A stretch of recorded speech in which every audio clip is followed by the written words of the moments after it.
Welcome to Public Speaking with Peter George. Do you want to be calm, confident, and credible every time you speak in public? Then stay tuned as Peter and his guests discuss public speaking tips, techniques, and tactics that help you increase your impact, influence, and income. Here's your host, Peter George. As a speaker, you want to get more gigs so you can share your message with more people. To accomplish this, you need to market yourself, your expertise, and the result your message provides. Perhaps the most cost-effective way to get in front of your target audience is to get covered in the media, because media coverage delivers an extraordinarily high level of authority, credibility, and trust. That's why I'm thrilled to have with us today Dr. Roseann Capanna-Hodge. She's going to share ideas on getting media coverage and how it can help you achieve your goals. Roseann is a mental health trailblazer, founder of the Global Institute of Children's Mental Health, and a media expert. Bringing humor and relatability to serious topics, Roseann has been featured on or in almost 400 television shows, podcasts, and major publications, including CBS, NBC, Fox, the New York Times, BBC, Forbes, and others. Hi, Roseann. It's a pleasure to have you on the show. It is a pleasure to be here with a fellow New Englander who's also Italian. Yeah, yes, we do have that in common. Roseann, you have nearly 400 media hits in television, top-tier publications, and podcasts. How did you do that? You know, for me, how did I get on all of these hundreds of podcasts and television and top-tier publications? Well, it all started with really niching down and working on being an authority in my space, which is, in my space, it's being a children's mental health expert. And I know when we get into a field, we're afraid to niche down, but it really is a superpower and magnetizes people to you. And then on top of that, when you niche down, you get really, really clear on messaging. You are speaking to very specific people, and it really helps to hone in on your speaking skills, and you start refining your process. So that's how I started. And then I said, listen, I just am on this mission to change the way we view and treat children's mental health. And what would help me really have a bigger impact was media. So I hired a publicist. What does a publicist do? They pitch for you. You still have to be good at what you do. And, what does that mean? It means that you have to have credentials in whatever area that is. It doesn't mean you have to be degreed, but you have to credentials, experience, and really clear in your speech. You can't ramble on television. I recently had an interview and I had 2.5 minutes. And she was grilling me, and I had to just be so on point, so clear with every word that I had. There was no room for an extra word. And she asked me, how do you talk to kids about mental health? And I was able to bring that down to the 4 C's of conversing to kids about mental health, and just taking these big concepts and drilling it down, and then really being really professional, super likable, and not speak in jargon talk. That is one of the biggest things that I see in my space in wellness, medical, mental health, is that people assume that knowledge, having a lot of knowledge, means you're going to talk like you just came out of an SAT test. Everyone knows I have a doctorate. I don't have to talk like that. I should talk in a way that people can hear. It's really about getting to the place in your speaking where you really have clear language, is accessible and relatable, and has some personality in it. And when it comes to writing, it's the same thing. It's being able to write and speak in sound bites. The way that I write for media is not how I'd write a blog. I always got asked back because the quality of what I did was good, and it was always quotable. That's one of the top reporters told me. She's like, everything comes out of your mouth as a quote. How long did it take you to boil things down, if you will, and get clear in what you're saying? I think really when you're thinking about niching down, the first thing is to think about your avatar. And if you're listening to this podcast and you haven't thought about who your avatar is, holy moly, you need to think about your avatar and Google how to identify what my avatar is and work on my messaging. And you want to think about who they are. For me, it's a special needs mom. She's typically in her 40s and 50s. She has 2 kids, and at least one of her kids has something, ADD or anxiety or depression or OCD, and they've been searching. You want to think about their pain point, list those pain points. And once I did that work, you always think, well, I know who my customer is. Well, really, do you? And you want to practice speaking in what they want to hear, not what you think they want to hear. That's key. Key. Because we all have things. I mean, I could geek out right now and talk to you about my neurofeedback equipment, and your eyes would glaze over. Yes, they would. And go into that. Every once in a while, somebody asks me like stuff, and I'm like, I am such a research nerd. Like my latest book, It's Going to Be Okay. It has 40 pages of research citations, single spaced. I mean, I don't mess around when I do stuff. And you want to test it out. Start with your elevator pitch. If you've got a stinky elevator pitch, you have no business being on TV or on a stage, right? And you can be an authority. You can have a great business. But when it comes to public speaking, whether it's on TV, the stage, or in print, you have to have a conciseness and an ability to others to know exactly what you're talking about with a minimal amount of words. I mean, that's really what it is. So I'm a great gister. That has definitely been something I've been good at my whole life. Like I think in a gist. I'm like, give me the gist. My mom starts out with she starts out in the story. I'm like, Mom, you know how it works. Tell me what the end is, and then we'll talk about it. So I think that was definitely a process. How long did that take? For me, everything is very intuitive, and I really listen to what feels right. I don't really doubt, and I'm definitely never been somebody that had imposter syndrome. I have my own faults. I can't parallel park, and I can't do algebra. But, and I don't have imposter syndrome because I'm certain about what I do. I don't do anything if it's not a hell yes, it's a hell no. And I also feel very connected to higher power. And so I get a lot of guidance, and I listen to my gut. So whether you want to say you're being led or it's your gut, whatever works for you if you're listening. So I have a lot of certainty. And that confidence, I think, really comes through. And again, it's really about knowing your speak and making it relatable. Because if it's not relatable, if you don't bring stories, you're dry, nobody's going to ask you back in. It doesn't matter how many years of experience, how much money you make, clients, it doesn't matter. It's got to be clear, concise, and relatable. I don't think a lot of people realize how short this particular interview you spoke about. Oh, she asked me like 4 questions in 2.5 minutes. You can't ramble on. There is not an extra word in any question that you can have. So you got to know what you're talking about. And people say to me all the time, like, I know what I'm talking about. And I'm like, I'm sure you know what you're talking about if you had 10 minutes. Right.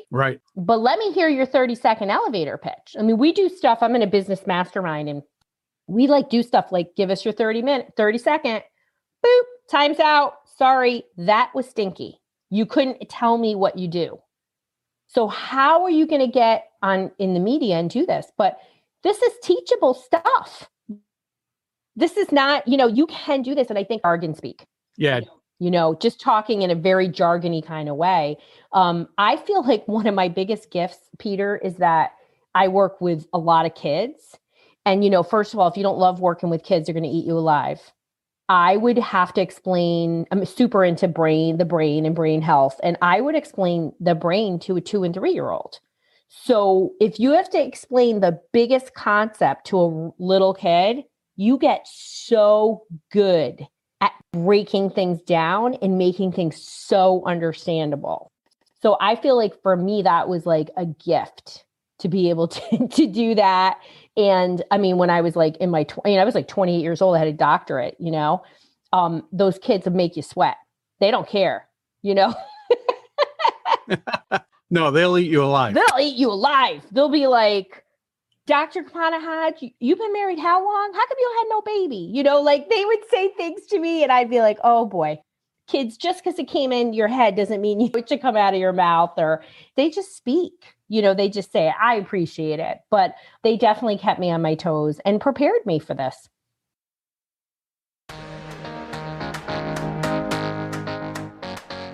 Are you ready to work directly with Peter and develop your public speaking skills? Then schedule your free call with Peter at petergeorgepublicspeaking.com/call.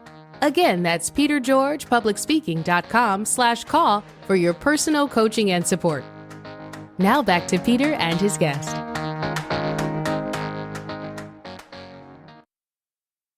How do you use media to further build authority? So I think one of the biggest mistakes people make is that they don't actually do anything and repeatedly do things with the media they've had. So they get on TV. Like today, I was on nationally syndicated NBC today.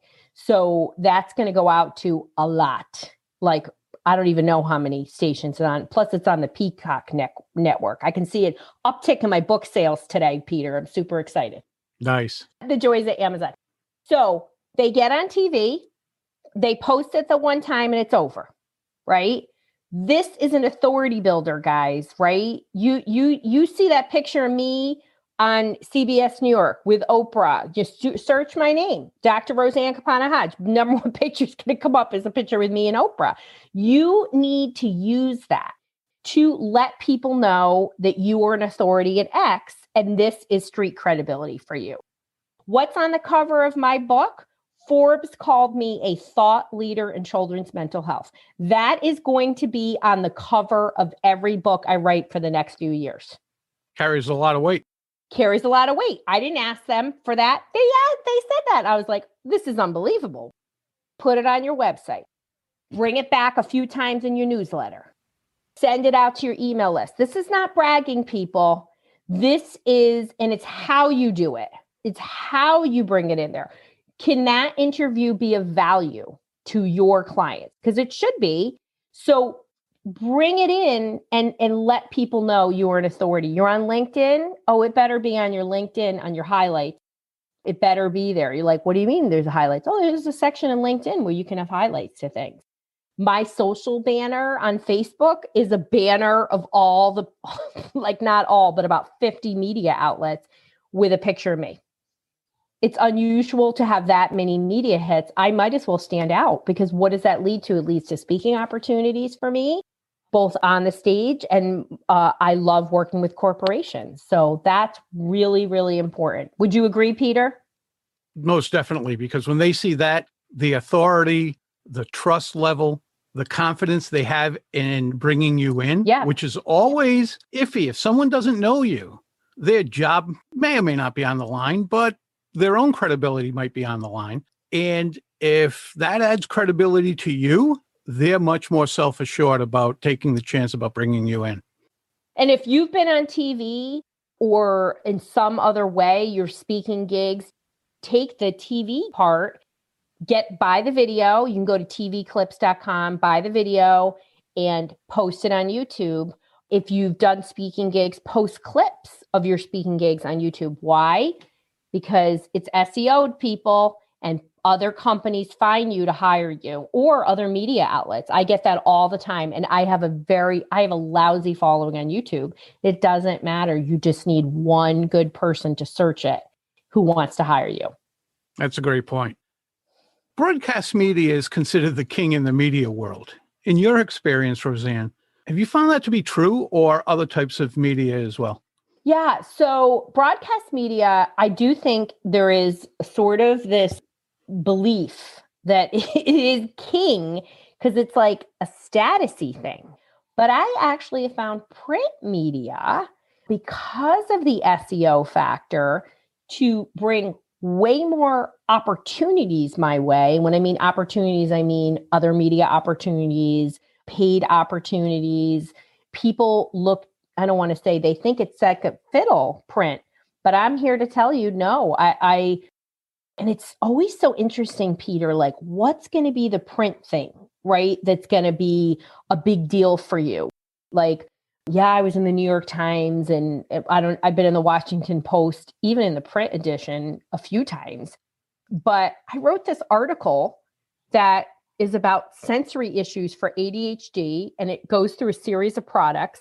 I get more calls from that for people to work with me, other media agencies. I'd say that's the number one article that I get for other media opportunities.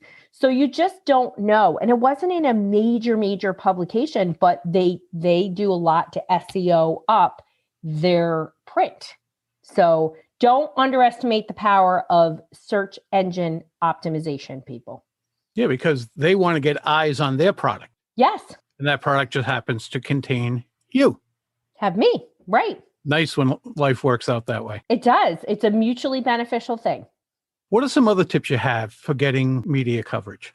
Yeah. So, first of all, you're not going to get media coverage if you don't try to get the coverage. So even though having a publicist is great, it's definitely work and it's an investment of money and time.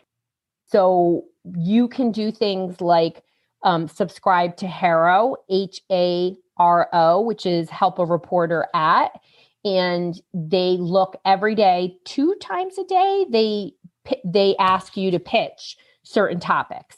So you could, yourself, you could say, I'm going to pitch, and you want to really bring things in that are relevant. You don't want to just always be like, here's my specialty. So my specialty is using science-backed holistic therapies in mental health. That's not always my pitch. That gets kind of narrow. So, but I can pitch about effective treatments for anxiety. So you got to pitch. You got to ask. You also could think about who are 20 people or 100 people that potentially could get you more media. Write a list and ask. You can start local. Always start local. You're not getting it New York and LA in the first month. Okay, I'm an anomaly. I did. But I had some really relevant experience in what they were looking for, which was school shootings. I was able to get in and be an expert. So it was sort of a timing thing. And then the other thing is you can go on Twitter and you can search journalist requests and you can search it every day. And journalists are probably the most active on Twitter. Don't pitch a journalist on social. They get really annoyed, just so you know. Don't be writing them on LinkedIn, people. That's a good thing to know. They don't like it. They literally will be like, I will never use this person ever again. So just know what the rules of engagement are before you do it. But HARO, if you have expertise or you have something that's unique, you're not going to get media, and you only need a few things. Okay, you're not going to get, not everybody's going to get 400 in 2 years, right? Less than 2 years. But why can't you have 2 in 6 months? And wouldn't it be nice on your website? Wouldn't it be nice on LinkedIn? You're absolutely right. It creates instantaneous trust and authority. Roseann, thanks so much for being here. It was a pleasure to have you. And you're the first guest I've had where we haven't spoken about public speaking specifically. Well, thank you. But I think this is a very important subject because if people are going to be speaking out in public and want to make it as a living or even a part-time living, they have to know how to use the media to market themselves. I hope it resonated with people and inspired people to go after and get some media because it does help your speaking career. It helps mine.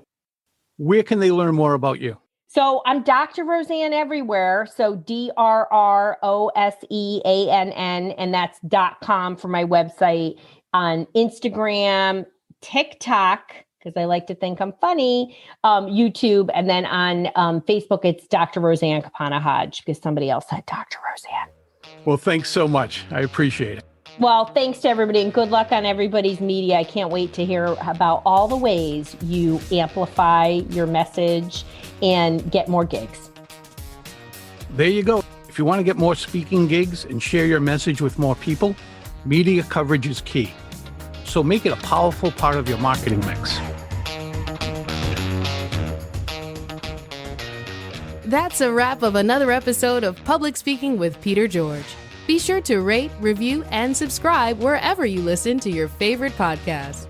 Tune in Monday when you'll hear another episode of Public Speaking with Peter George, and again Thursday for your next episode of Quick Bites, public speaking tips and techniques you can digest in 5 minutes or less. Until next time, remember, when it comes to speaking in public, you've got this.